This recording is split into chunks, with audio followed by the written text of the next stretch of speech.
Hello, welcome to the 1 minute English lessons. Give up. Give up කියලා කියන්නේ මොකක්ද?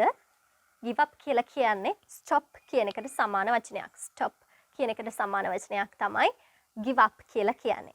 For example, don't give up speaking English. ඉංග්‍රීසි කතා කරන එක නතර කරන්න එපා. Don't give up speaking English. Another example, the task was really difficult. I was about to give up. The task එක හරිම අමාරුයි. give up කරන්නමයි හැදුවේ. මම මේක නතර කරන්නමයි හැදුවේ. ඒ කරන වැඩේ නතර කරන්නමයි හැදුවේ. ඒක ගොඩාක් අමාරු නිසා. හැබැයි නතර කරන්න හැදුවා විතරයි නතර කරේ නෑ. About to give up. I was about to give up. මම නතර කරන්න හැදුවා. නමුත් නතර කරේ නෑ. උදාහරණයක් විදිහට ගත්තොත් I was about to fall. මම වැටෙන්නම හැදුවා. නමුත් වැටුනේ නෑ. Right? I was about to give up. මම නතර කරන්නමයි හැදුවේ. නමුත් නතර කරේ නෑ. Hope you enjoyed the lesson. Let me know your example sentences in the comment section. Bye.